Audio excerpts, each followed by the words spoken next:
perhatikanlah hadis ini jika memang kamu punya akal sehat, punya pemahaman yang tajam. Lalu oleh Imam Al-Khatib Al-Waziri, beliau menukil kalam Imam Abu Yazid, seandainya engkau diberikan sorga, puncaknya sorga aras, atau kenikmatan dunia al-faros. Al-faros itu nikmat kasur, maksudnya nikmat menikah. Faqul lahu la, jawablah, katakan kepada Allah, ya Allah, bukan ini yang aku mau. Innama anta urid, yang aku kehendaki hanyalah engkau, pemilik sorga. Ini namanya hijrah. Ini hijrah versi Imam Abu Yazid, Imam Salafus Saleh. Saya mau tanya Bapak Ibu, kalau disuruh milih sorga Firdaus atau sholat 2 rakaat, pilih mana? Bingung kan? Imam Abu Sulaiman Ad-Darani, siapa namanya? Beliau bagi jawaban dan alasannya. Kata beliau, la'in khuyyirtu baina rak'atain wa dukhulil firdaus lakhtartul rak'atain. Beliau ini dibully oleh sebagian orang yang tidak faham bab ini, karena beliau mengatakan, seandainya khuyyirtu, aku disuruh milih sorga firdaus atau sholat 2 rakaat, lakhtartur rak'atain, aku akan memilih sholat 2. Tunggu dulu, sholat beliau pasti diterima Pak, karena beliau sholat itu nggak tahu lagi kiri kanan. Tapi kalau saya milih firdaus, karena saya belum tahu sholat saya diterima. Ayo yang mana ayo, mulai bingung kan? Mulai bingung. Kata beliau, li'anni fil firdausi bihazzi, karena aku berharap surga firdaus itu keinginanku, sedangkan rak'atain bi rabbi, aku bersama yang punya surga firdausil a'la. Kalimat ini jangan ditelan mentah-mentah ya. Betul, dalam alam rohani, kalau kita sudah mengenal Allah, sudah merasakan namanya bab ihsan. Ihsan itu memandangnya dan dipandangnya. Ini biar indah. Mandang orang yang kita suka, senang nggak? Dipandang oleh orang yang kita cintai, senang nggak? Itu yang disebut ihsan. Kalau kita belum sampai martabatul khawas, tingkatan setinggi beliau atau murid Imam Ad-Darani, pilihlah surga firdaus. Tapi kalau sudah tahu ilmu ihsan, sudah merasakan nikmatnya sholat. Udah pernah nikmat sholat belum? Nikmat sholat bukan karena bacaan imam bagus. Mohon maaf nih para imam, bukan. Nikmat sholat itu munculnya dari dalam. Makanan enak di depan, hati lagi nggak enak, makannya enak nggak? Paham? Sorga di dunia itu namanya sholat. Hidangan terindah di alam semesta itu namanya sholat. Apabila seseorang hatinya tidak nyaman, maka dia tidak akan mampu menikmati sholat. Oleh karenanya Bapak Ibu, sebelum sholat handphone matikan ya. Sebelum sholat duduk berdiri, kalau perlu sholat dulu 2 rakaat. Itu namanya conditioning. Jadi Rasulullah SAW mengajarkan conditioning. Selevel Nabi, conditioning mau zuhur 4 rakaat. Umatnya Nabi berapa rakaat? Beneran 4, paling cuma 1-2 orang ya. Mulai ngamalin mulai besok sunnah sebelum sholat zuhur. Jadi kita udah azan, kita sholat berapa rakaat? 2 rakaat plus 2 rakaat. Itu cara apa? Mengkondisikan hati. Itu rahasianya. Selevel baginda Rasulullah SAW, beliau mengkondisikan kalbunya sebelum sholat zuhur 4 rakaat. Masa kita tidak? Khusus maghrib, karena beliau kadang sholat 2 rakaat setelah azan, kadang tidak. Bahkan di riwayat itu disebutkan siapa yang mau sholat, yang tidak, nggak apa-apa. Maka sahabat Nabi sebelum terbenam matahari mereka sudah duduk di masjid. Ya kalau kita mungkin duduk di musola, di surau, di langgar, duduk di tempat kita mau sholat, persiapan. Persiapan kolbu. Orang mau ujian aja persiapan, kenapa dia mau sholat dia tidak persiapan? Mulai mau hijrah sholatnya, maka sebelum sholat persiapkan dirinya bertemu Allah Subhanahu wa ta'ala. Allah yang dipandang apa? Baju yang bagus? Enggak. Yang dipandang Allah apa? Kolbu. Maka yang dipersiapkan kolbu. Hadis ini mengajarkan apa? Siapa yang hijrahnya untuk Allah dan Rasul, berarti siapa yang berpindah, yang gerak hidupnya untuk Allah yang maha zahir dan maha batin, berarti dia mulai beribadah itu bukan lagi karena transaksi pahala. Seandainya tidak ada ustadz yang mengatakan sholat duha melancarkan rezeki, masih sholat duha kah? Seandainya tidak ada ayat ala bidzikrillah tatmainnul qulub, ketahuilah hanya dengan menyebut nama Allah kalbu menjadi tenang. Seandainya tidak ada ayat ini, mungkin orang jarang berzikir kepada Allah. Karena kita ini biasa dididik seperti pedagang sama pembeli. Jarang yang dididik menjadi orang yang tulus mencintai. Nih saya nggak nanya ke bapak-bapak, ibu-ibu seneng nggak dicintai tulus? Apalagi umur udah nambah gini, ya nggak? Dicintai bukan karena cantik, bukan karena kaya atau dan lain sebagainya. Kan begitu maunya, benar nggak? Itu bapak ibu, ini ibu-ibu saya kabarin, itu sebenarnya sifat Allah yang Allah sedikit percikkan kepada ibu-ibu. Allah itu ingin beri pelajaran, wahai hamba-hambaku. Ini yang disebut sifatul jamal, sifat keindahan atau sifat feminim. Allah itu tidak feminim, tapi disebut jamal. Apa arti jamal? Cantik, indah. Cintailah aku apa adanya. Makanya Allah disebut dalam hadis Imam Bukhari, innallaha ghayurun. Allah itu maha pencemburu. Pencemburu itu laki atau perempuan biasanya? Perempuan. Makanya ujian perempuan itu selalu cemburu.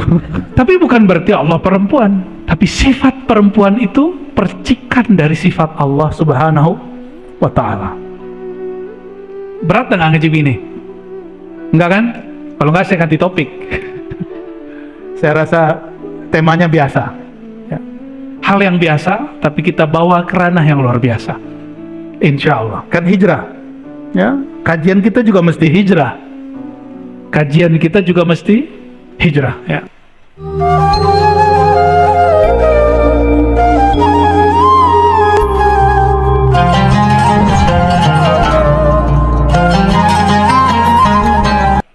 Assalamualaikum warahmatullahi wabarakatuh.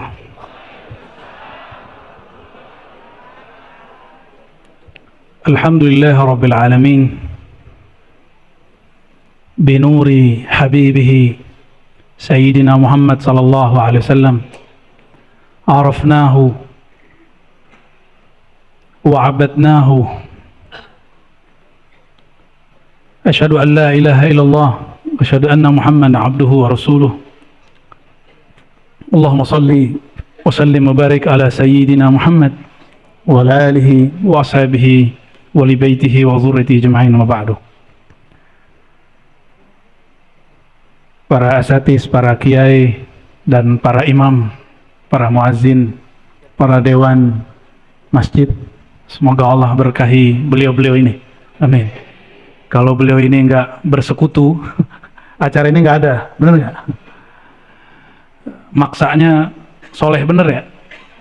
Karena nama beliau memang Kiai Soleh. Insya Allah kalau waktu kami luang, kebetulan saya juga tinggal nggak jauh dari sini, nanti kita agendakan kajian kitab di sini. Insya Allah. Ya.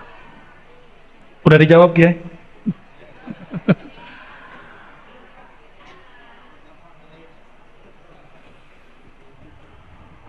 Sebelumnya mari kita baca surah Al-Fatihah untuk diri kita sendiri, rohani, pikiran kita semua, untuk baginda Nabi Muhammad SAW, untuk orang tua kita, guru-guru kita, untuk yang membangun masjid ini, yang mengurusi masjid ini, dan siapapun yang hadir malam ini. Al-Fatihah. A'udzubillahi minasyaitonir rajim. Bismillah.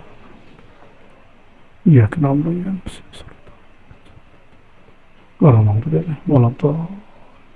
Amin.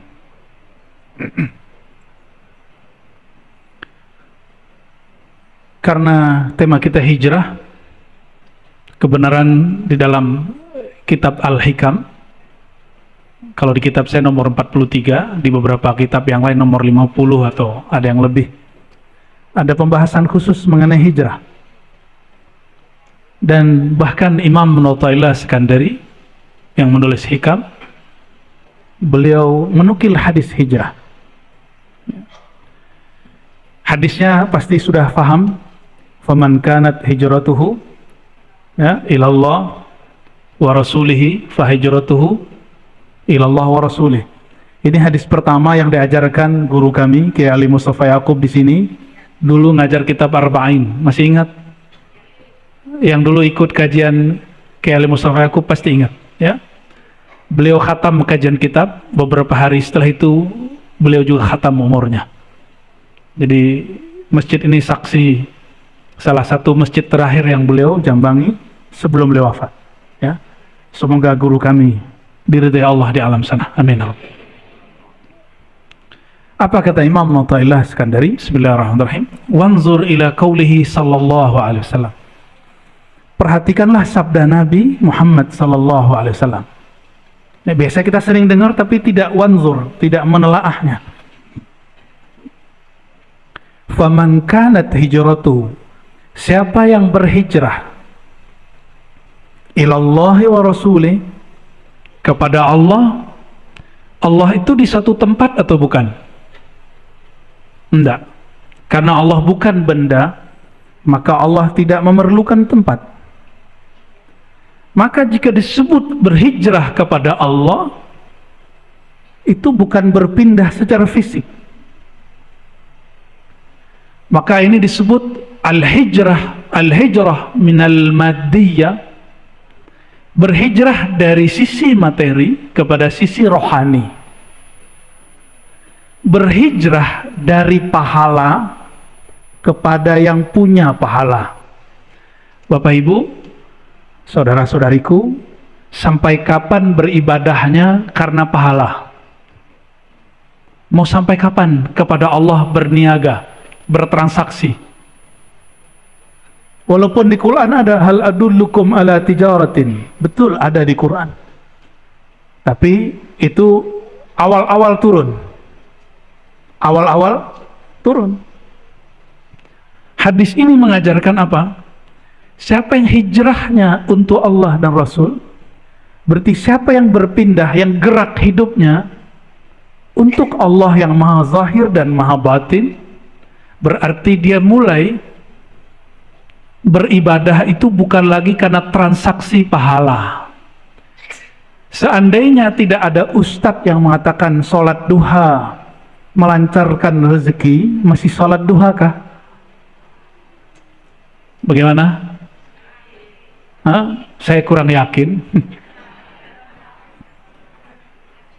Seandainya umroh, antara umroh dan umroh itu ampunan dari Allah, seandainya tidak ada hadis itu, mungkin orang-orang tidak mau umroh. Seandainya tidak ada hadis, siapa yang duduk ba'da subuh sampai terbit matahari, maka bagi dia pahala umroh dan haji tamah sempurna. Siapa yang mau duduk? Nabi berbicara begitu kepada sahabat yang awam. Sahabat yang awam. Tapi sahabat-sahabat yang tidak awam, yang sudah mengenal Allah dengan ma'rifat yang dalam, mereka tidak diajarkan begitu. Jadi Nabi itu mengajari sahabat bertahap. Ada yang diberi motivasi, akhirnya mereka beramal karena motivasi. Lama-lama mereka beramal bukan karena motivasi pahala, tapi karena Allah yang nyuruh. Ciri-ciri anak kecil berbuat amal diancam dulu atau diiming-imingi dulu? Ama diancam, benar nggak? Diancam dan dua-duanya. Sudah berapa lama kita seperti itu? Perasaan masih muda aja, kata Kiai Soleh ya. Sudah berapa lama kita beramal karena iming-imingan?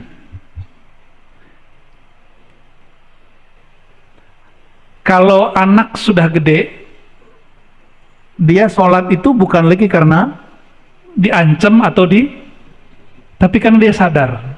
Maka anaknya disebut, kamu sudah dewasa nak. Ini yang di depan saya sudah dewasa belum rohaninya?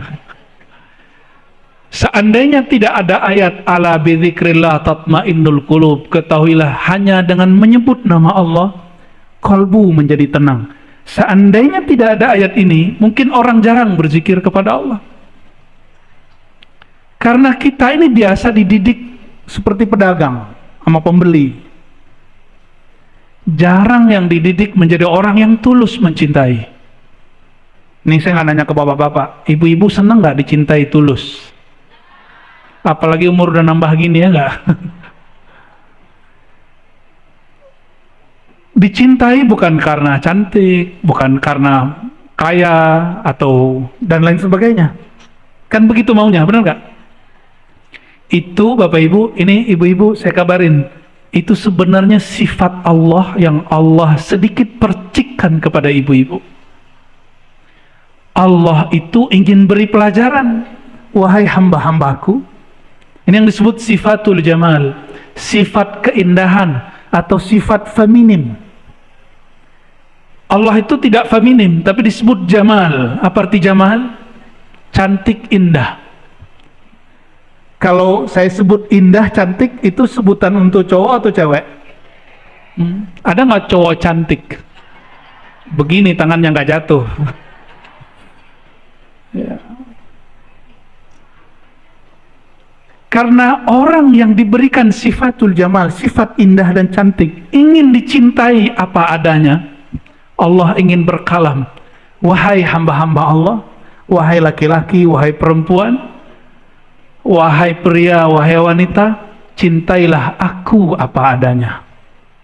Makanya Allah disebut dalam hadis Imam Bukhari, innallaha ghayurun, Allah itu maha pencemburu. Pencemburu itu laki atau perempuan biasanya? Perempuan. Makanya ujian perempuan itu selalu cemburu. Ya, benar Pak ya? Kalau kita cemburu beres Pak. Ya. Kalau ibu-ibu cemburu panjang ceritanya. Tapi bukan berarti Allah perempuan, tapi sifat perempuan itu percikan dari sifat Allah Subhanahu wa Ta'ala. Berat nggak ngejib ini? Enggak kan? Kalau nggak saya ganti topik. Saya rasa temanya biasa. Ya. Hal yang biasa, tapi kita bawa ke ranah yang luar biasa. Insya Allah. Kan hijrah. Ya. Kajian kita juga mesti hijrah. Kajian kita juga mesti hijrah. Ya.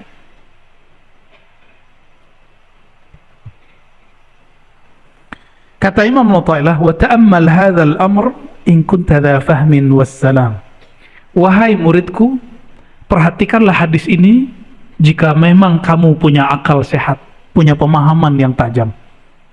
Lalu oleh Imam Al-Khatib Al-Waziri, beliau menukil kalam Imam Abu Yazid.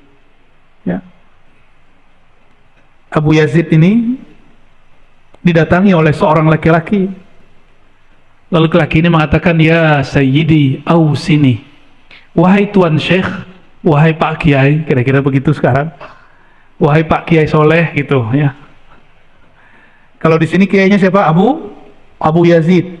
Abu Yazid ini wafat tahun 261 Hijriah. Ini ilmu Kiai Mustafa Yaqub menghafalkan wafatnya ulama ya. 261 Hijriah. Sekarang kita 40 bener, jangan salah lagi loh. Berarti sebelum maghrib tadi berapa? 14.40. Dalam Islam Waktu itu dimulai dari maghrib. Makanya ada doa sebelum berpisah dengan tahun lalu, ada doa setelah masuk ke tahun baru. Meskipun oleh sahib kita yang di luar sana, bukan di luar masjid, di luar pikiran kita, tradisi itu disebut bid'ah, tapi ulama kita bilang tidak. Kenapa? Ini mengikuti Umar. Sayyidina Umar, dialah yang mempelopori tahun baru Hijriah. Kalau Umar sudah buat, maka kita isi dengan doa. Man sanna sunnatan hasanatan falahu ajruha wa ajru man amila biha. Ya, kalau orang buat sesuatu yang baik, siapa yang ikutinya dapat keberkahan kebaikan. Ya. Imam Abu Yazid ditanya, wahai Tuan Syekh, wahai Pak Kiai Abu Yazid, tolong beri aku nasihat. Sering datang ke Kiai terus ngomong, Pak Kiai nasihati saya, benar nggak? Nah, itu tradisi ulama salafus saleh. Lalu Imam Abu Yazid berkalam, in a'taka minal arsy ilal farsh faqul lahu la innama anta urid. Kata Imam Abu Yazid, wahai sahabatku, jika engkau diberikan Allah kejayaan aras itu dia puncak surga. Surga itu yang tertinggi apa? Firdaus. Tapi langit-langitnya surga Firdaus, langitnya itu aras. Berarti puncaknya surga Firdaus aras Allah. Yang boleh naik aras itu cuma orang-orang spesial. Di surga Firdaus hanya boleh bertemu Allah 2 kali dalam sehari, sedangkan di aras boleh setiap saat. Maka banyak nanti di antara kita antri ingin masuk surga Firdaus, dari surga Firdaus nggak puas ingin masuk ke naik ke arsy Allah, tapi nggak mudah, nggak mudah. Ketemu kiai aja sulit, apalagi ketemu Nabi Muhammad SAW. Ya. Benar nggak ketemu kiai sulit? Benar. Coba aja mau ketemu Abah Lutfi, nggak mudah loh. Ketemu Kiai Fulan, Habib Fulan, nggak mudah. Itu baru ketemu pewaris Rasulullah, zuriat Rasulullah SAW. Jangan dikira mati langsung ketemu Allah, enak bener. Mati langsung ketemu Rasulullah, enak kali. Nah begitu. Orang yang meninggal ketemu Rasulullah, hidup dia bersama Rasulullah SAW. Apa kata Imam Abu Yazid? Seandainya engkau diberikan sorga, puncaknya sorga aras, atau kenikmatan dunia al-faros. Al-faros itu nikmat kasur, maksudnya nikmat menikah. Faqul lahu la, jawablah, katakan kepada Allah, ya Allah, bukan ini yang aku mau. Innama anta urid, yang aku kehendaki hanyalah engkau, pemilik sorga. Ini namanya hijrah. Ini hijrah versi Imam Abu Yazid, Imam Salafus Saleh. Hari ini banyak yang berbicara salaf. Ini versi salaf yang ruhaninya. Banyak orang menyebut kata salaf hari ini untuk menyakiti umat Islam. Benar nggak? Menyebut salaf untuk menyalahkan umat Islam. Tapi kalau kita nyebut salaf untuk menyebutkan spirit, semangat orang-orang terdahulu. Nah, itu perbedaan kita yang bersanad kepada mereka dengan mereka yang mengklaim selalu ikut salaf. Ya, nggak usah rebutan. Ya. Yang penting punya sanad. Apa arti sanad? Silsilah ilmu. Saya mau tanya Bapak Ibu, kalau disuruh milih sorga Firdaus atau sholat 2 rakaat, pilih mana? Bingung kan? Pilih mana Pak? Ayo Mas, Bang. Sholat 2 rakaat atau surga Firdaus? Beneran, belum tentu diterima loh. Sholat gaya bener. Kayak udah diterima aja sholatnya. Nggak apa-apa. Apa alasannya kalau sholat? Apa? Berzikir. Zikir belum tentu ketemu. Apa? Ikhlas. Beneran sholatnya ikhlas. Jangan-jangan sholatnya pengen rezekinya lancar. Ibu-ibu kalau sholat Sama sorga Firdaus pilih mana? Sama Bang Firdaus ya maunya. Beneran. Wah keren juga di jamaah Kiai Soleh ini. Imam Abu Sulaiman Ad-Darani, siapa namanya? Beliau bagi jawaban dan alasannya. Kata beliau, la in khuyyirtu baina rak'atain wa dukhulil firdaus lakhtartul rak'atain. Beliau ini dibully oleh sebagian orang yang tidak faham bab ini karena beliau mengatakan, seandainya khuyyirtu, aku disuruh milih surga firdaus atau sholat 2 rakaat, lakhtartur rak'atain, aku akan memilih sholat 2. Tunggu dulu, sholat beliau pasti diterima Pak. Karena beliau sholat itu nggak tahu lagi kiri kanan. Tapi kalau saya milih firdaus karena saya belum tahu sholat saya diterima. Ayo yang mana ayo? Mulai bingung kan? Mulai bingung. Kata beliau, li'anni fil firdausi bihazzi, karena aku berharap surga firdaus itu keinginanku, sedangkan rak'atain bi rabbi, aku bersama yang punya surga firdausil a'la. Ya benar nih Pak. Udah begitu belum sholatnya?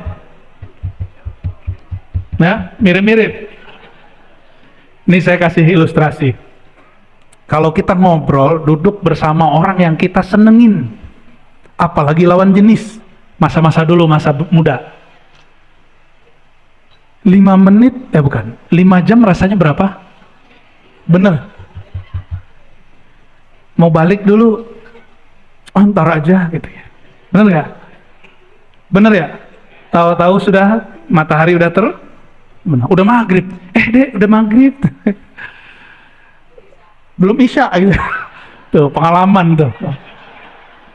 Itu baru ama makhluk yang kita senangi. Laki-laki senang dengan perempuan yang jamilah, yang indah, wajahnya, budi pekertinya. Perempuan senang dengan laki-laki yang nyaman diajak ngobrol, apalagi nyaman dompetnya. Allahumma sholli ala sayyidina Muhammad. Bener ya? Sama orang yang kita senangi, lama itu terasa sebentar. Betul? Ya. Kalau sama Allah kira-kira gimana? Kenapa orang bayangkan dengan Allah itu menakutkan? Karena selama ini kita dididik menakutkan. Allah itu tukang ancam. Allah itu suka ngancam, awas lo kamu masuk neraka lo. Ahli bid'ah lo. Ya. Makanya kajian-kajian begitu tuh rame. Kenapa? Karena dari kecil sudah dididik mengancam. Kamu gak sholat kan neraka lo. Kamu gini neraka lo, gitu aja terus. Akhirnya ketika ingin hijrah, udah dewasa ingin hijrah, dengar orang baca hadis. Apa hadisnya? Kullu bid'atin dalalah wa kullu dalalatin finnar. Senengnya bukan main. Setiap bid'ah itu sesat, setiap sesat itu masuk neraka. Awas ente. Jadi orang-orang yang suka kajian-kajian ancam mengancam itu memang dididiknya begitu dari kecil. Itu bukan salah kelompok itu sebenarnya, tapi memang kita dari kecil dididik bab ancam mengancam. Jadi otak itu udah otomatis.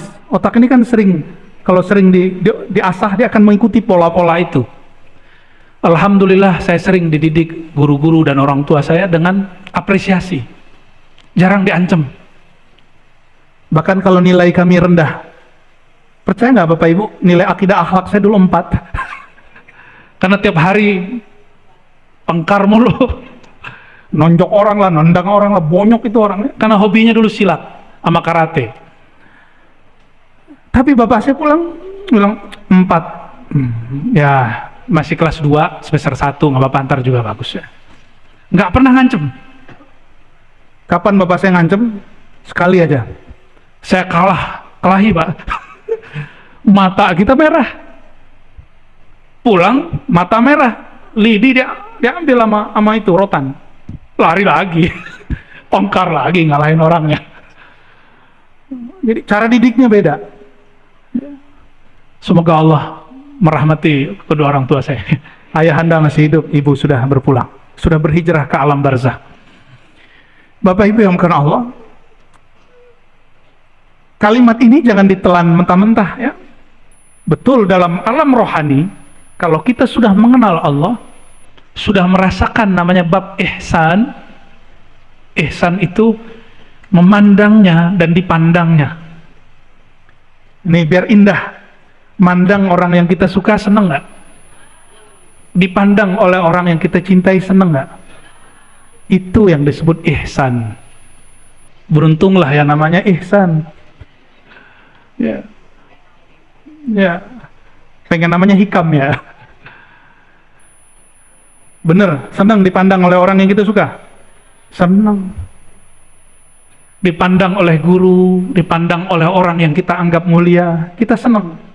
Tapi bedanya kalau dipandang guru, ada guru yang kalau mandang kita, kita keringetan. Itu karena gurunya suka ngancem. Ada guru yang jika pandang kita, kita senang, berbunga-bunga. Begitu nggak? Rasulullah itu digabung dalam diri beliau dua hal itu. Ada bab jamal, ada bab jalal. Sehingga ada sahabat baru datang kepada Rasulullah Sallallahu Alaihi Wasallam. Dia merasa dirinya paling sempurna diperhatikan baginda. Apa kata dia? Dengan pedenya bertanya, wahai Rasulullah, apakah aku orang yang paling engkau cintai? Rasulullah ini jujur. Kalau ditanya begitu, jawabnya juga jujur. Maaf, orang yang paling kucintai Abu Bakar. Langsung wajahnya ini. Di situ dia tahu Rasulullah itu suka memberi perhatian semua sahabatnya. Wala yaqta' haditha ashabih. Nabi itu kalau sahabatnya ngomong nggak dipotong. Nggak sanggup jadi nabi, Pak. Saya nggak sanggup jadi nabi.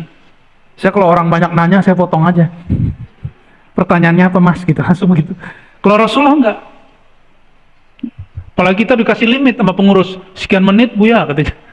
Ya harus kita potong-potong tuh kalau orang nanya. Ya. Kalau kita belum sampai martabatul khawas, tingkatan setinggi beliau atau murid Imam Ad-Darani, pilihlah surga Firdaus. Tapi kalau sudah tahu ilmu ihsan, sudah merasakan nikmatnya sholat. Udah pernah nikmat sholat belum? Nikmat sholat bukan karena bacaan imam bagus. Mohon maaf nih para imam, bukan. Nikmat sholat itu munculnya dari dalam. Makanan enak di depan, hati lagi nggak enak, makannya enak nggak? Paham? Sorga di dunia itu namanya sholat. Hidangan terindah di alam semesta itu namanya sholat. Apabila seseorang hatinya tidak nyaman, maka dia tidak akan mampu menikmati sholat. Oleh karenanya Bapak Ibu, sebelum sholat handphone matikan. Ya, sebelum sholat duduk berdiri, kalau perlu sholat dulu 2 rakaat. Itu namanya conditioning. Jadi Rasulullah SAW mengajarkan conditioning. Selevel Nabi, conditioning mau zuhur 4 rakaat. Umatnya Nabi berapa rakaat? Beneran 4, paling cuma 1-2 orang ya. Mulai ngamalin, mulai besok sunnah sebelum sholat zuhur. Jadi kita udah azan, kita sholat berapa rakaat? 2 rakaat plus 2 rakaat. Itu cara apa? Mengkondisikan hati. Itu rahasianya. Selevel baginda Rasulullah SAW, beliau mengkondisikan kolbunya sebelum sholat zuhur 4 rakaat. Masa kita tidak? Khusus maghrib, karena beliau kadang sholat 2 rakaat setelah azan, kadang tidak. Bahkan di riwayat itu disebutkan siapa yang mau sholat yang tidak, nggak apa-apa. Maka sahabat Nabi sebelum terbenam matahari mereka sudah duduk di masjid. Ya, kalau kita mungkin duduk di musola, di surau, di langgar, duduk di tempat kita mau sholat, persiapan kolbu. Orang mau ujian aja persiapan, kenapa dia mau sholat dia tidak persiapan? Mulai mau hijrah sholatnya, maka sebelum sholat persiapkan dirinya bertemu Allah Subhanahu wa Ta'ala. Allah yang dipandang apa?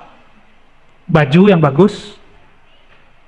Enggak. Yang dipandang Allah apa? kolbu. Maka yang dipersiapkan kolbu. Tapi kolbu ini dia terpengaruh oleh yang zahir. Ya, terpengaruh oleh handphone, oleh mata penonton, oleh gosip, oleh pikiran. Kondisikan kolbu sebelum sholat. Ya. Nah, Rasulullah itu makomnya sudah sampai, sholat itu rehat. Kalau kita rehat dulu baru sholat, beda. Makanya saya nggak yakin kalau tadi jawabnya, saya pilih sholat Ustaz. Nah, kurang yakin saya. Belagu benar. Bapak Ibu yang berkata Allah. Waqala Imam Abu Bakar Ash-Shibli Quddasallahu sirrahu. Imam Junaid, pernah dengar Junaid? Junaid al-Baghdadi, Imam Salafus Saleh, beliau yang mengajarkan tasawuf. Jadi kalau ada orang ngomong hari ini tidak ada tasawuf di masa dahulu, di masa Salafus Saleh, dia berbohong atas ulama Salafus Saleh. Imam tadi yang saya sebut Darani, Imam Junaid, dan yang pertama kita sebut Abu Yazid, semuanya imam Salafus Saleh dan semuanya imam Sufi. Ini Sufi bukan dari Buddha, bukan dari Hindu, apalagi dari Yahudi. Ya, masa ada ustadz bilang ini dari Shaolin? Ya, kalau nggak belajar sejarah, nggak ngaji hadis, namanya hadis musalsal, ente ngaji, jangan cocokologi. Ya, dalam kajian ilmu hadis ada namanya al-musalsal bis-subhah. Hadis menerima tasbih dari guru. Lalu tasbihnya dari mana? Dari murid Sayyidina Ali dan murid Sayyidina Abu Hurairah, namanya Al-Hasan Al-Basri. Siapa namanya? Beliau yang pertama kali pakai tasbih. Tasbih dalam pengertian seperti ini. Tapi tasbih yang umum jumlahnya 2000, pertama kali Abu Hurairah. Sedangkan tasbih yang tidak diikat yang pertama kali istri Rasulullah itu Juwairiyah dan Safiyah. Apa kata mereka yang tidak sepakat pakai tasbih? Kamu pilih Rasul atau sahabat? Itu namanya GOBLOK. Jangan dibaca. Sahabat itu ikut Rasulullah. Jangan kemudian kasih pilihan ikut Rasul, ikut sahabat. Ikut sahabat itu ikut Rasulullah Sallallahu Alaihi Wasallam. Betapa mereka menghina sahabat-sahabat Rasulullah Sallallahu Alaihi Wasallam dengan mengatakan ente ikut Nabi, ente ikut sahabat. Itu kalimat yang tidak pantas dikalamkan oleh seorang yang mengaku ahlus sunnah wal jamaah. Ya, kita nggak boleh menghina sahabat sama sekali. Itu penghinaan luar biasa. Itu lebih parah dari Syiah. Syiah Rafidah menghina sahabat, tapi nggak sempat ngomong begitu. Nggak ada mereka ngomong ente pilih sahabat atau pilih Rasulullah SAW. Ini Jumatan di sini azannya berapa kali Kiai? Oh keren ya. Ikut sahabat Sayyidina Utsman, hadis Sahih Bukhari Muslim. Bukan berarti ente ikut Utsman atau ikut Rasulullah. Jangan begitu nanyanya. Su'ul adab sama Sayyidina Utsman. Ya. Jadi panas. Kayaknya masjid ini masih panas bagian itu. Ya. Imam Shibli, imam yang hidup separuh hidupnya lebih di zaman Salafus Saleh, tapi wafatnya setelah itu. Ya. Imam Shibli wafatnya 334 Hijriah, semasa dengan Imam Abul Hasan Al-Ash'ari dan Abu Mansur Al-Maturidi. Itu imam apa tuh? Imam Ash'ari itu yang ngajarin sifat 20. Allah wujud idam baqo mukhalafatuhu lil hawadisi. Masih belajar gitu nggak di Sunda Kelapa? Lah harus ada yang ngaji gitu. Lanjutannya Asmaul Husna. Lanjutan belajar sifat Allah, belajar apa? Al Asmaul Husna. Itulah inti daripada al-iman dan al-ihsan. Kalau kita rutin nanti kita ngaji itu aja ya. Insya Allah. Udah senang duluan. Imam Shibli mengatakan ihdar makrahu walau fi qawlihi kulu washrabu. Hati-hatilah engkau wahai tuan, wahai laki-laki ataupun perempuan, dalam segala hal, meskipun dalam hal makan dan minum. Kulu washrabu. Apa maksud beliau berkalam begitu? Hati-hati walaupun dalam makan. Kalau orang awam, nah mau sampai kapan kita jadi orang awam? Itu hanya hati-hati di awal makan dan di akhir makan. Awal makan baca bismillah, akhir makan alhamdulillah. Tapi kata Imam Shibli, kalau engkau mau hijrah, hati-hati di saat makan. Hal anta ta'kul ma'ahu am la? Apakah engkau makan dan merasakan kebersamaan dengan Allah atau tidak? Apakah saat engkau makan, engkau berpikir, nasikah yang mengenyangkan? Kalau orang berpikir nasi yang mengenyangkan, disitulah tumbuh sifat tamak. Jadi kapan orang tamak? Kalau dia meyakini nasi yang mengenyangkan. Kapan orang mulai korupsi? Jika dia mengira duitlah yang membahagiakan. Sama itu. Jadi kalau megang duit, hati-hati. Megang duit, apalagi megang orang yang megang duit. Kata Imam Al-Waziri, lianna zahir at-ta'am wasyarab in'amun wa batinuhu ikhtibarun. Karena orang makan itu zahirnya nikmat, tapi pada hakikatnya, batinnya, Allah sedang menguji dia. Dia sedang makan, dia berpikir siapakah yang mengenyangkan. Dia sedang minum obat, dia berpikir siapakah yang menyembuhkan. Gimana kira-kira? Yang sering kita lupa ya. Maka mulai malam ini Bapak Ibu, mulai malam ini hijrah makan bagaimana? Bismillah itu terjemahannya, aku makan bersamaan dengan nikmat Allah. B-nya di situ berarti ma'a. Apa arti B di situ? Ma'a. Ma'a berarti bersama. Aku makan dengan pemberian Allah. Kalau sudah begitu udah makan suka-suka. Karena setiap makan yang dirasakan Allah Subhanahu wa ta'ala. Udah begitu belum? Jadi kapan makan kita jadi ibadah? Kalau makannya bersama Allah Subhanahu, sehingga ketika makan, yang kenyang tidak hanya perut, tapi yang kenyang juga batinnya. Itulah makan yang membuat mudah bangun malam tahajud. Itulah makan yang membuat mudah bangun subuh. Itulah makan yang membuat pikiran orang bisa jenius. Jenius melebihi jeniusnya orang-orang dunia, tapi jenius akhirat. Orang jenius itu visioner. Visioner ahli dunia, bagaimana dapat untung di dunia. Tapi visioner orang akhirat, dia berpikir sampai yang melewati dunia. Berarti sampai ke akhirat. Jadi hitung-hitung dia sampai ke akhirat. Itu orang visioner.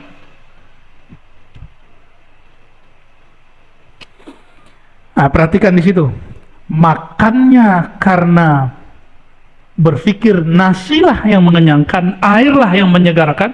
Maka coba lihat, ada orang minum. Gimana cara orang yang lupa kepada Allah minum? Satu nafas. Minum begitu hanya boleh minum air zam-zam, tapi tegukan yang ketiga kali. Kalau hamba Allah minum enggak? Hamba Allah minum dikit-dikit ya. Saya izin minum dulu ya. Bismillah. Nah, dikit-dikit seperti itu. Jadi minum jangan itu minumnya bina-bini. Itu hewan yang minum begitu. Maka disebut di Quran ulaika kal an'am. Dia berpikir air yang menyegarkan. Masih ingat kisah Talut? Talut itu diuji oleh Allah dan pasukannya. Itu pasukannya banyak. Pasukannya awalnya puluhan ribu. Tapi turun perintah wahyu. Wahai Talut, kalian boleh minum dari air sungai. Itu mereka kehausan, berhari-hari nggak ketemu air. Tapi hanya ini apa namanya? Apa sih namanya bahasa Indonesianya? Sauk. Ya, gitu aja deh ya. Segini, setelapak. Ambil air, gitu. Ini ilmu wudhu. Pernah belajar wudhu nggak? Tapi bab ini jarang orang mengajarkan. Kalau kita berwudhu, nah, bagian air sedikit saja, bagian wajah kita minum. Ya. Ada yang ngajarin begitu nggak? Bid'ah nggak nih? Ya, di kitab-kitab lama masih ketemu Pak begitu. Ya, itu manfaatnya ada. Nanti kalau kita ketemu lagi kita jelaskan rahasianya. Ya. Ternyata caranya diambil dari mana? Dari Tolut minum air. Berarti kalau begitu airnya sedikit ya.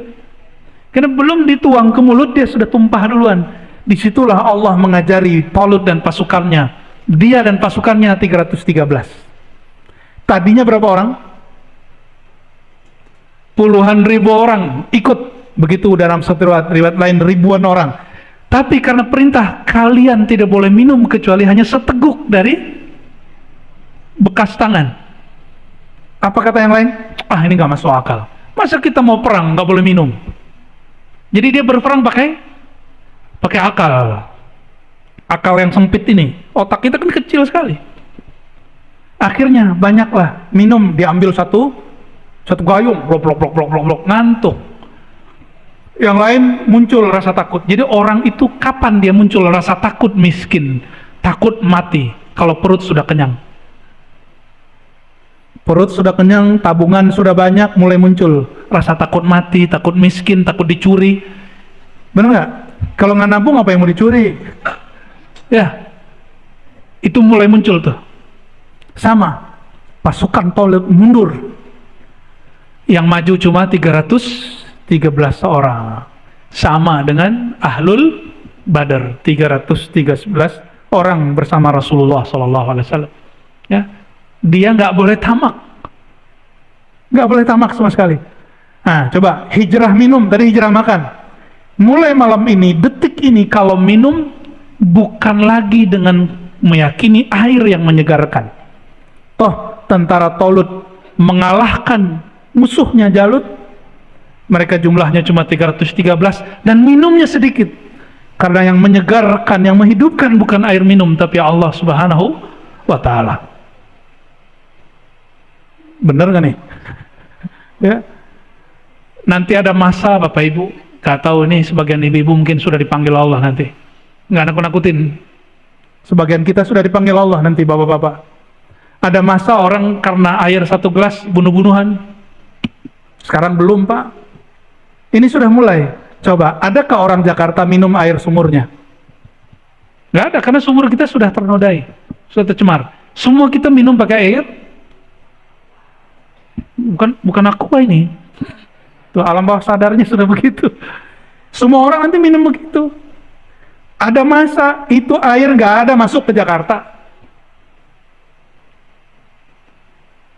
Berebut Pak minum ini, bunuh-bunuhan minum ini. Di semua negeri, dimanapun. Itu fitnah akhir zaman, saya nggak nakut-nakutin. Rasulullah yang mengabarkan, sallallahu alaihi, kalau nggak sanggup meninggal aja sebelumnya ya. Bayanginnya sulit kan? Tuh banyak yang mau minta mati sebelumnya tuh. Tapi kalau sudah ngaji bab hijrah minum, dia paham, yang menyegarkan, yang menghidupkan bukanlah air, tapi Allah Subhanahu. Ya, teorinya gitu Pak, teorinya. Coba aja ntar ya. Terakhir ya, ketika disebut al-muhajiru man hajara, man al-mujahidu man hajara. Ada yang hafal nggak? Ada al-mujahidu man jahada hawa, ya. Al-muhajiru man hajara mimma nahahullah. Itu riwayatnya.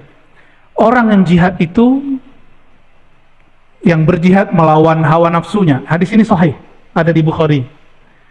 Dan orang yang hijrah itu al-muhajiru, orang yang hijrah itu orang yang hijrah dari sesuatu yang Allah tidak suka. Allah tidak suka ketika kita minum air lah yang kita etikatkan itu yang menyegarkan. Mulai sederhana, mulai hidup hari ini. Nah, bukan nasi yang menyegarkan, bukan nasi yang bikin kenyang, ya. Kira-kira orang Indonesia kalau umroh haji nggak ketemu nasi, ngamuk ya? Oh, ngamuk. Udah nyampe di Mekah, itu nggak ketemu nasi masih ngamuk Pak.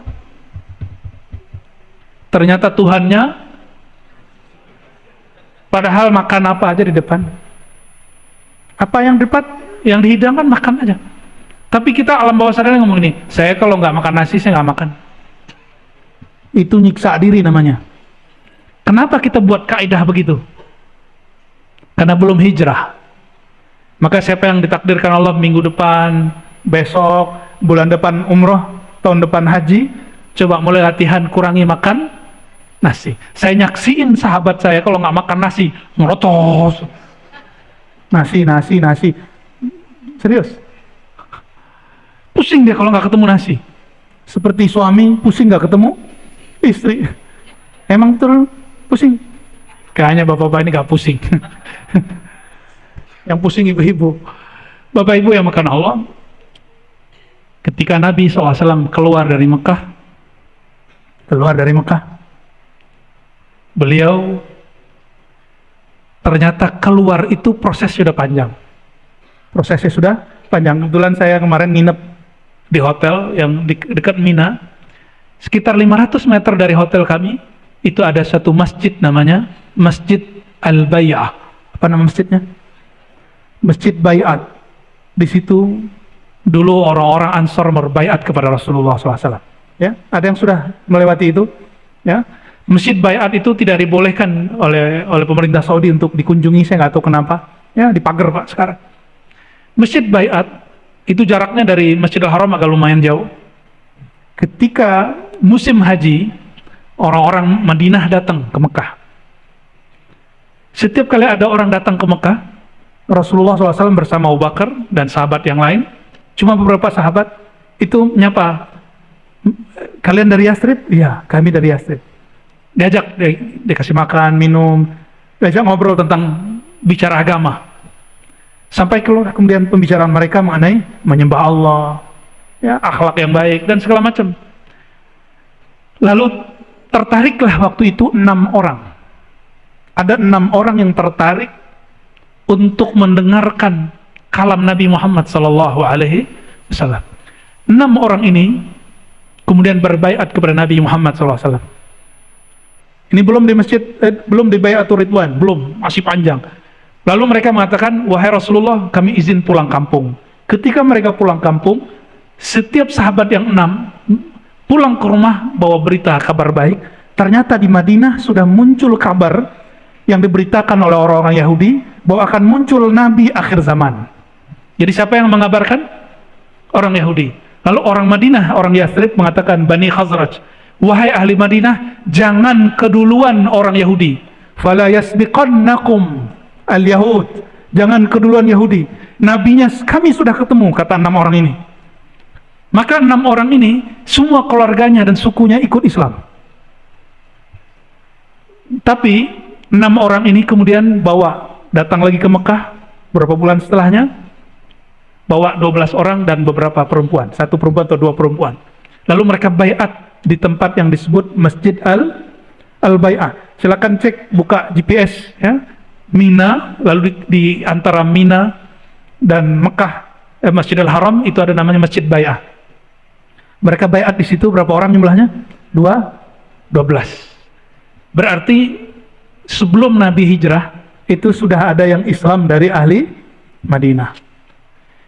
12 orang pulang mengislamkan 70 orang. 70 datang baiat lagi di tempat itu. Kapan mereka baiat? Nggak mungkin siang, pasti dibunuh oleh kafir Quraisy. Tidur kafir Quraisy, jam 12 malam mereka datang di situ berkumpul.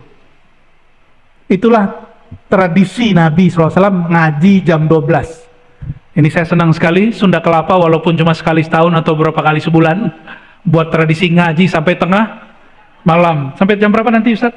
Ya?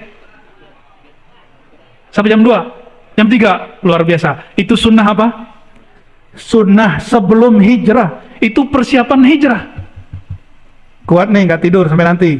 Ntar kan ada Syekh Muhammad Ali Jabir ya? Ya, siapa lagi?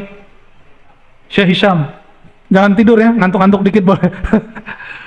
Ini belajar, kalau kami dulu hampir setiap minggu, bahkan seminggu itu saya 2-3 kali ngaji jam 12 sampai jam 3. Lalu yang kita siarkan dulu kajian hikam semasa pandemi, itu nggak pakai masker Pak. Jam 12 sampai jam 3, jam 12 sampai jam 3. Tapi alhamdulillah nggak pernah dibubarin pemerintah, alhamdulillah. Saya berterima kasih juga. Nggak pernah dibubarin. Tapi kami membubarkan diri sendiri ya. Karena pandemi selesai kita bubarkan. Ya. Pandemi bubar, kita bubar. Ya. Kembali ke masjid-masjid. Lalu 70 orang pulang. Mereka pulang, semua orang di Madinah masuk Islam. Jadi Nabi sebelum hijrah itu persiapannya nggak sembarangan. Dan ingat, Nabi hijrah tanpa perang. Justru beliau yang diperangi. Maka siapa yang hari ini gerakan hijrah lalu ngebom, lalu menyakiti orang-orang yang sudah bersyahadat, mereka telah mengkhianati perjuangan hijrah Nabi Muhammad sallallahu alaihi wasallam. Maka saya menghimbau siapapun yang ya terpengaruh oleh pemahaman ngebom, ya, bom masjid, bom pengajian maulid, bom orang-orang begini, tolong kembali ke jalan Rasulullah sallallahu alaihi wasallam. Ya, Rasulullah nggak begitu. Rasulullah bisa ngalah-ngalah. Ya. Maka kemudian ketika Nabi keluar, Nabi keluar itu dengan siapa? Sayyidina Abu Bakar As-Siddiq. Nah, bagian ini yang pas sebagai penutup, ya. Sayyidina Abu Bakar As-Siddiq ketika keluar dari rumahnya, itu jalan, itu dikejar-kejar. Bayangin kita dikejar-kejar orang, itu orang bawa panas, begitu. Akhirnya Rasulullah SAW dan Sayyidina Abu Bakar As-Siddiq berhentinya di mana? Di bukit Sur, lalu naik ke atas. Kata Sayyidina Abu Bakar, ya Rasulullah, seandainya mereka melihat ke bawah, pasti kita terlihat. Apa jawaban baginda Rasulullah SAW? Wahai Abu Bakar, apa pandanganmu, jika kita berdua, yang ketiganya Allah, kira-kira gimana? Langsung Abu Bakar yang tadinya gelisah, tenang. Lalu Abu Bakar dilihat Nabi nangis. Jadi setiap kali ada ngejar, Abu Bakar nangis. Ketika nangis, Nabi tanya, wah Nabi kaya Abu Bakar, wahai Abu Bakar, kenapa engkau nangis? Engkau nangis karena berjuang susah. Coba lihat, ini spirit Abu Bakar, mesti kita ambil. Kata beliau, ma baqaitu ala nafsi ya Rasulullah. Wahai baginda, aku tidak menangisi susahnya diriku, tapi aku menangisi orang semulia engkau. Kenapa harus bersusah-susah begini? Kenapa harus diusir seperti ini? Kalau aku diusir, aku dibunuh, tidak masalah. Tapi jika engkau yang diusir, ini masalah bagiku. Lihat Abu Bakar As-Siddiq. Maka ketika beliau keluar, turun dari Jabal Sur, itu ada orang yang ngejar terus. Setiap kali mau dapat, Rasulullah angkat tangan, doa. Jadi Abu Bakar udah nangis. Rasulullah kata, ya Allah, selamatkan kami. Setiap kali mau dapat, orang itu terpental. Dan terakhir dia jatuh. Ketika jatuh, Rasulullah berhenti. Ternyata orang ini kemudian mengatakan, wahai baginda, ambillah semua hartaku, aku akan jaga engkau. Dia mulai percaya. Nabi angkat tangan, baru dia jatuh. Oh, berarti ini betul Rasulullah nih. Ambil semua barangku, lalu pergilah engkau, saya akan kecoh kafir Quraisy. Padahal tadi dia orang yang ingin ikut sayembara, bunuh Muhammad, maka dia jadi orang kaya. Jadi tidak semua orang jahat itu berarti jahat. Nah, ini kaidah juga. Ya, tidak semua pemaksiat itu hatinya kotor. Tidak semua orang yang diklaim hari ini pemaksiat pendosa itu orang-orang yang hatinya berdosa. Mungkin hatinya sedang mencari. Apa kata dia? Wahai Rasulullah, engkau berangkat ambil barangku, aku siap pasang badan. Apa jawaban Nabi? Ternyata Nabi SAW tidak mata duitan. Kata beliau, barangmu, asetmu, aku tidak perlu. Jaga dirimu sendiri. Nabi berangkat. Jadi Nabi cuma ingin memastikan orang ini bagaimana. Maka Nabi jalan. Sampai Nabi di suatu perkemahan, kemahnya lusuh, ada peternakan di situ. Yang punya perkemahan perempuan, namanya Ummu Ma'bad. Siapa namanya? Ini yang cerita suaminya, Abu Ma'bad. Hadis ini sahih riwayat Imam Tirmizi dan imam-imam yang lain. Kata Ummu Ma'bad, kata Abu Ma'bad, suatu kali saya terheran melihat istriku punya susu banyak sekali, punya susu kambing. Padahal kami lagi paceklik. Lalu aku bertanya, wahai istriku Ummu Ma'bad, apa yang terjadi padamu? Kata Ummu Ma'bad, barusan ada orang aneh, tapi wajahnya cerah.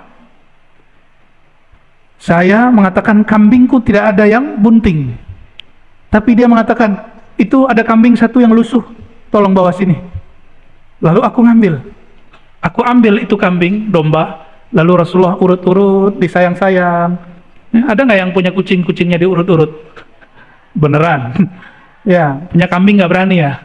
Diurut-urut, lalu bagian susunya itu bukan lagi bunting Bapak. Nggak ada susunya. Apa kata Nabi?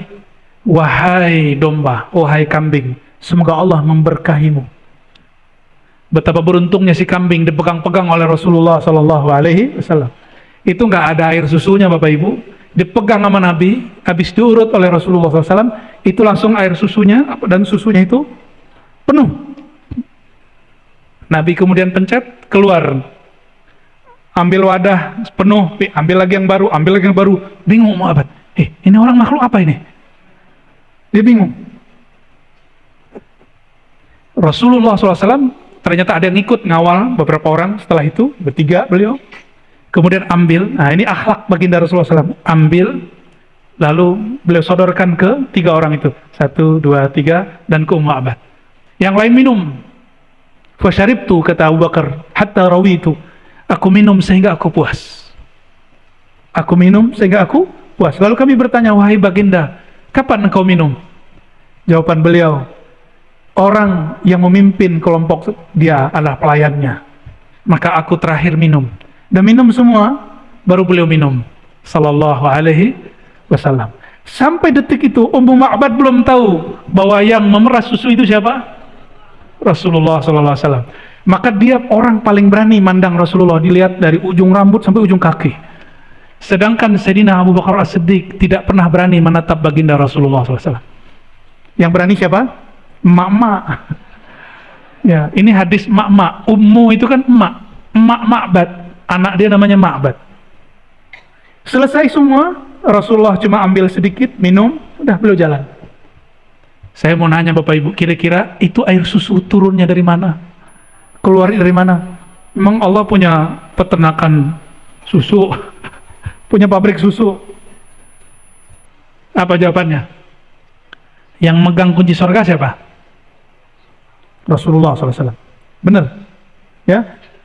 Di surga ada nahrun, ada sungai disebut min laban, yang mengalir di dalamnya air susu. Kalau Rasulullah mau ambil, boleh nggak? Boleh. Maka itu keluarnya apa? Itu sebenarnya bukan air susu biasa, itu air susu surgawi. Itulah air susu paling mulia yang pernah keluar. Air susu surga yang Allah keluarkan. Sebagaimana air Zam-Zam dan air-air yang mulia yang keluar di tangan beliau. Nggak ada selang di tangan Nabi, tapi keluar air. Kira-kira seperti itu. Bapak Ibu yang bukan Allah, Nabi SAW pergi, datang Abu Ma'bad, tanya, ini susu dari mana? Wajahmu cerah dari mana? Kenapa? Jawaban Abu Ma'bad, barusan ada orang, wajahnya sumringah, wajahnya teduh, matanya Masya Allah seperti habaib-habaib yang kita lihat hari ini, yang habaib yang sahih ya, bukan habaib yang tidak sahih. Insya Allah kita hormat kepada semua habaib. Jangan ikut terpedaya dengan isu-isu hari ini, mereka yang kemudian membenci sebagian zuriat Nabi Muhammad Sallallahu Alaihi Wasallam. Ini awal fitnah akhir zaman, karena Al-Mahdi keturunan Fatimah. Maka cara supaya fitnah akhir zaman ini bekerja, orang mulai membangkitkan ajaran, jangan percaya habaib.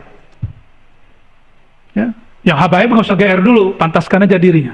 Ya, kami memantaskan diri kami menjadi pejuang akhir zaman, insya Allah. Ya, persis seperti wajah. Kalau kata Habib Omar, jika kamu mau lihat wajah Rasulullah, lihatlah wajah muridku Al-Habib Ali Al-Jufri. Senyumnya, sumringahnya. Wajah siapa? Al-Habib Ali Al-Jufri. Silakan lihat wajah beliau. Kira-kira rada-rada mirip begitu, ya. Sallallahu Alaihi Wasallam. Lalu Ummu Ma'bad menceritakan tentang Nabi dari awal sampai akhir. Oleh karena itu, kalau belajar sirah nabawiyah, yang berani menceritakan tentang wajah Nabi hanyalah Ummu Ma'bad, Sayyidina Ali, Husain, dan keluarga Ahlul Bait. Selebihnya Abu Bakar tidak berani, Umar tidak berani, Utsman apalagi. Kenapa? Sahabat-sahabat ini tidak berani menatap baginda Rasulullah Sallallahu Alaihi Wasallam.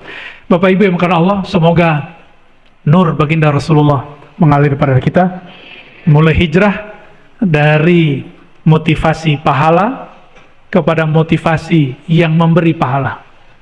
dari hanya sekedar berharap surga, takut neraka, kepada yang punya surga, yang punya neraka. Dari makan minum meyakini makan minum itulah yang menyegarkan, kemudian meyakini bahwa Allah lah yang menyegarkan. Semoga hijrah ini berlanjut dan tambah sempurna sebelum kita wafat. Semoga Allah terima hijrah kita semua. Amin ya rabbal alamin. Wassallallahu ala sayyidina Muhammad. Ikuti salawat saya. Sallallahu rabbuna ala nuril mubin أحمد المصطفى سيد المرسلين وعلى آله وصحبه أجمعين صلى الله ربنا على النور المبين أحمد المصطفى سيد المرسلين وعلى آله وصحبه أجمعين. الفاتحة. بسم الله. إياك نعبد وإياك نستعين صراط الذين أنعمت عليهم غير المغضوب عليهم اللهم الرحمن الرحيم. Ya Karim, ya Azim, ya Allah yang Maha Pengasih dan Maha Penyayang, limpahkanlah kasih sayang Engkau kepada hamba-Mu terkasih Nabi Muhammad sallallahu alaihi wasallam. Dan ya Allah, jika Engkau telah melimpahkan kepada baginda Rasulullah, izinkanlah kami mendapatkan percikan limpahan itu. Izinkan mata kami, pandangan kami, pendengaran kami, lisan kami, kolbu kami, tangan, kaki, dan tubuh kami, rohani kami, kolbu kami, mendapatkan limpahan kasih sayang Rasulullah sallallahu alaihi wasallam. Allahumma ya Allah, kami tidaklah pantas bermimpi Rasulullah, kami tidaklah pantas memandang wajah Rasulullah, tapi ya Allah, kami hanya bermohon, pantaskan kami mendapatkan syafaat baginda Rasulullah. Allahumma ya Allah, ya muqallibal qulub, wahai yang membolak-balik hati kami, Engkau Maha tahu ya Allah, kami ketika berhadapan dengan syahwat kami, dengan nafsu kami tidak kuat ya Allah.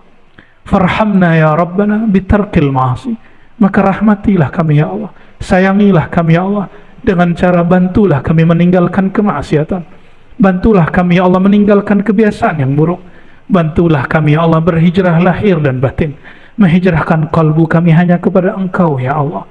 Allahumma ya Allah, mata kami penuh dengan maksiat, telinga kami penuh dengan maksiat, lisan kami penuh dengan kata-kata yang menyinggung sahabat kami, kata-kata yang membicarakan aib-aib saudara sesama iman kami, maka ampunkan semua dosa ini ya Allah.